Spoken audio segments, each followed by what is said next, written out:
Episode की शुरुआत में हम देखते हैं कि सो चैंग अपने मन ही मन में ये कहने लग जाता है कि यहाँ पर जितने भी हॉली लॉर्ड्स मौजूद हैं वो इसलिए मेरे लिए लड़ रहे हैं क्योंकि उन्हें पता है कि मैं दोबारा से जीनियस बन गया हूँ और इन्हें अपने सेक्ट में मेरी ज़रूरत है।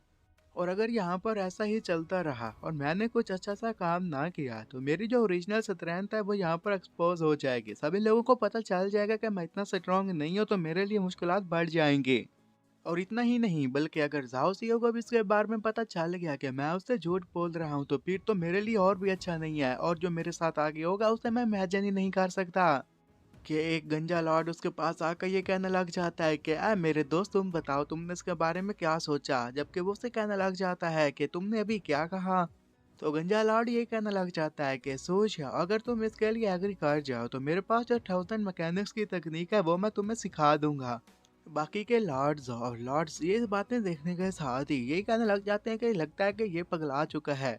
ये तकनीक तो सिर्फ आने वाले मास्टर को ही बताई जाती है और ये इसे बताने के लिए तैयार है। लगता है कि ये हर सूरत में इस बंदे को हायर करना चाहता है। सो चैंग उसकी बात सुनने के साथ कहने लग जाता है कि एक मिनट मुझे सोचने का वक्त तो दे दो।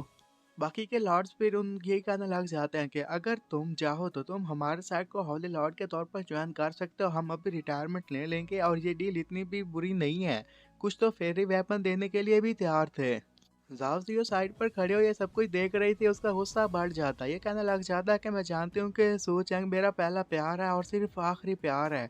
ये लोग उसके लिए फाइट कर रहे हैं, मुझे ये देखकर बिल्कुल भी अच्छा नहीं लग रहा। तो उसकी इम्प्रेस कहती है कि फिलहाल तुम देखते जाओ कि सो चैंग आगे करता क्या है।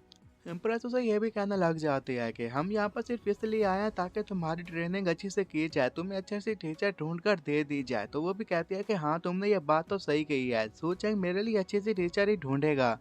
सारे लॉर्ड इस बात को लेकर अभी भी झगड़ रहे थे, तो सू चैंग उन्हें कहता है कि तुम लोग ऐसा क्यों कर रहे हो। तो एक लॉर्ड उसे ये बताने लग जाती है कि हम ये सब कुछ इसलिए कर रहे हैं, हम चाहते हैं कि तुम हमारे सेट को ज्वाइन कर लो, क्या ये तुम्हें अच्छी बात नहीं लगी। सो चैंग उन लॉर्ड को ये कहने लग जाता है कि मैं जानता हूँ कि तुम सभी लोग चाहते हो कि मैं तुम्हारे सेट को ज्वाइन कर लूँ, तुम सभी लोग इसके लिए अच्छी सी कोशिश भी कर रहे हो, लेकिन इसको चॉइस मैं ही करूंगा कि मुझे कहाँ जाना है कहाँ नहीं जाना।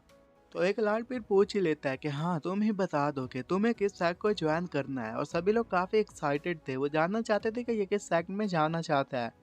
तो सू चैंग उन्हें बता देता है कि मैं सुप्रीम सपोर्ट सेक्ट ज्वाइन करना चाहता हूँ। तो एक लाड़ ये बात सुनने के साथ ही ये कहने लग जाता है कि आखिर ऐसा तुम क्यों चाहते हो, तुम्हें पता है ना कि उन्होंने तुम्हें अपने स्कूल से एक्सपेल कर दिया था, फिर भी तुम उन्हें ही ज्वाइन करना चाहते हो। सो चैंग उन्हें कहने लग जाता है कि नहीं ऐसी बात नहीं है, बल्कि स्वॉर्ड सेक्ट में कुछ ऐसे लोग मौजूद हैं जिनके साथ मैं रहना चाहता हूँ, मैं उनसे जुदा नहीं हो सकता। इम्प्रेस उसकी ये बात सुनने के साथ ये कहने लग जाती है कि लगता है कि सो चैंग जो भी कह रहा है अच्छा ही कह रहा होगा, जबकि ये सब कुछ देखने के साथ ही तो वो फिर भी कहने लग जाती है कि सो चैंग सच में मुझसे प्यार करता है, ये बिल्कुल वैसा का वैसा ही जैसा पहले हुआ करता था।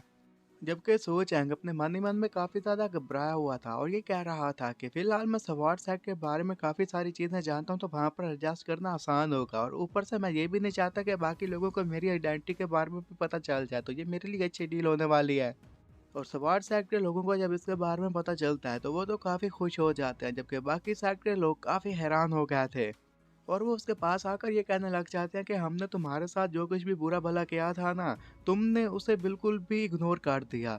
और देखो आज तुम दोबारा से सवार सेक्ट ज्वाइन करने के लिए तैयार हो गए, हम इसके लिए काफ़ी शर्मिंदा हैं, हम तो अभी काफ़ी ज़्यादा शर्म आ रही है। बाकी के एल्डर जो कि उसे अपने सेक्ट में रखना चाहते थे वो भी ये सब कुछ देखने के साथ खुश हो जाते हैं और ये कहने लग जाते हैं कि वेल जो कुछ भी यहाँ पर हुआ काफ़ी अच्छा हुआ। फिलहाल तो हम सभी लोग यहाँ से जा रहे हैं और अगर किस्मत ने साथ दिया तो हमारी मुलाकात जल्द ही होगी। और गंजा लाट भी वहां से जाते हुए ये कहने लग जाता है कि सो चैंग तुम्हें तो यहाँ पर सारे लाश के बारे में भी पता है। इस बात को देखकर मुझे काफ़ी ज़्यादा खुशी हुई और वह सभी लोग वहां से चले जाते हैं। और वो लोग जा ही रहे थे कि उनमें से फिर एक लड़की ये भी कहने लग जाती है कि अगर आज की बात की जाए तो इसने जैसे हुआ को हराया, यहाँ पर इसने अपनी इज्जत दोबारा से कमा ली। ये लोग उसे एक बार बात सुनने के लिए तैयार नहीं थे, बल्कि देख भी नहीं सकते थे, लेकिन आज देखो इसकी आवाज़ सुनने के लिए सभी लोग बेताब हैं। तो गंजा लाड ये कहने लग जाता है तो इसमें भला क्या बुरी बात है, वो चाहता है कि उसकी पोजीशन दोबारा आ जाए तो इसके लिए वो कुछ भी कर सकता है।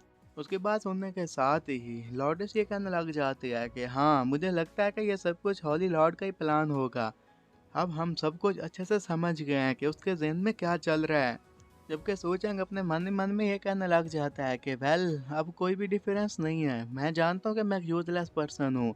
अगर मैं मॉन्क्स के हाथों लग जाऊँ या फिर मैं वुल्व्स के हाथों लग जाऊँ, वो भी एक लैम्प की तरह, तो इसमें कोई डिफरेंस नहीं है। और अपने यंग मास्टर को देखने के साथ भी ये भी कहने लग जाता है कि मैं चाहता तो नहीं, लेकिन फिर भी यहाँ पर मुझे तुम्हें हक तो करना ही होगा। कि यंग मास्टर आगे बढ़ते हैं और वो सीधा जाओ सीओ के पास जाकर ये कहने लग जाते हैं कि मिस जाओ, आप यहाँ पर आई, हमारी खुशी में और ज़्यादा इजाफा हो गया। अब आप यहाँ पर आइए और अपनी आइडेंटिटी को रेगुलेट कर लीजिए। जिस पर जाओ सीओ काफ़ी खुश हो जाती है और सूचैंग को कहती है कि मैं वहाँ पर जाकर जल्दी वापस आ जाऊंगी। तो वो कहता है कि यह तो अच्छी बात है, तुम जल्दी वापस आना। उसके जाते साथ ही पीछे से अब सूचैंग की मास्टर आ जाते हैं और ये कहने लग जाती है कि मैं अब जान चुकी हूँ कि तुमने इन सब के लिए कितनी ज़्यादा कुर्बानियाँ दी हैं, तुमने काफ़ी ज़्यादा सफ़र किया।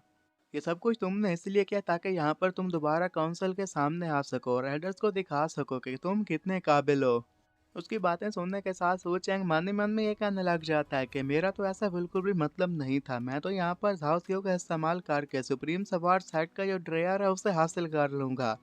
जबकि मास्टर आगे बढ़कर उसके माथे पर फिंगर रखते हुए कहने लग जाती है कि मुझे नहीं पता था कि तुम इतनी अच्छी एक्टिंग भी कर लेते हो। तुमने तो मुझे भी इसके बारे में नहीं बताया जो तुमने प्लान बनाया। मास्टर की ये हरकतें देखने के साथ ही वो हैरान था और ये कह रहा था कि मुझे यकीन नहीं आ रहा कि मास्टर तो मेरी रिस्पेक्ट करते हैं। और उसकी मास्टर ये भी कहने लग जाती है कि मैं जानती हूँ कि तुम्हारी इंटेंशन क्या है, वो बिल्कुल अच्छी हैं, तो मुझे एक डिसिपल से और कुछ नहीं चाहिए। कि एक बंदा आ जाता है और ये कहने लग जाता है कि लॉर्ड मास्टर, मेरे पास एक चीज़ है जो कि मैं आपसे पूछना चाहता हूँ। तो वो कहती है कि हाँ, पूछ लो। तो वो ये पूछने लग जाता है कि ये सवार डैमरियो कहाँ चला गया, अब वो कहाँ पर है। उसकी बात सुनने के साथ सोचेंगे हैरान हो जाता है और इसी के बारे में मास्टर भी पूछ लेते हैं कि मुझे बताओ कि तुमने इसके के साथ कैसे डील किया। तो आगे उसके पास कोई जवाब नहीं था कि वो इससे कैसे बताए कि उसने इन सब के साथ कैसे डील किया। उसके मास्टर के मन में भी यही सवाल था कि अगर सवार्ड एम्ब्रियो ने यहाँ पर इसे पहचान लिया है तो ये उसे मास्टर के तौर पर चूज कर लेगी और इससे तो इसका मोमेंटम भी बन पाएगा। और वो बंदा भी मन ही मन में ये कहने लग जाता है कि अगर सवार्ड एम्ब्रियो उसके पास मौजूद है तो इससे हमारे सेक्ट की रौनक और भी बढ़ जाएगी। उनकी ये बातें सुनने के साथ ही आगे वो बता देता है कि उसे तो मैंने जाओ सीओ को दे दिया। तो उसके मास्टर और साथ खड़ा हुआ बंदा हैरान हो जाते हैं। मास्टर ये कहने लग जाती है कि तुमने क्या कहा कि तुमने अपने सवार डैमरी और अपनी रिसिपल को दे दिया। सोचैंग उन्हें बताने लग जाता है कि तुम्हें फिक्र करने की कोई ज़रूरत नहीं है, सवार डैमरियो ने उसे अपने मास्टर के तौर पर चूज किया था। ये तो उसके साथ हट के साथ अटैच हुआ हुआ है, तो तुम्हें इसके बारे में फ्यूचर में भी कोई फिक्र करने की ज़रूरत नहीं है। उसने ये सारी बातें जैसे उन्हें बताई थी कि अब उन दोनों के पास कहने के लिए कुछ अल्फाज ही नहीं बचे थे।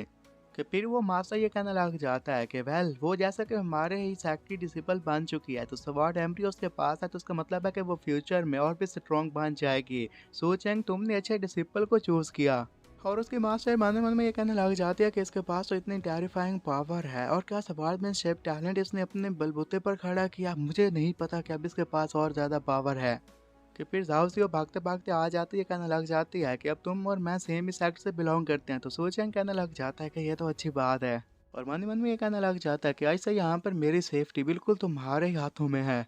फिर वो ये कहने लग जाता है कि मास्टर, अब हमारे जाने का वक्त हुआ चाहता है तो आप इजाज़त दीजिए। और मन ही मन में ये कहने लग जाता है ज़्यादा देर तक यहाँ पर मैं नहीं रुक सकता, क्योंकि मेरी आइडेंटिटी रिवील हो गई तो यहाँ पर गड़बड़ हो जाएगी।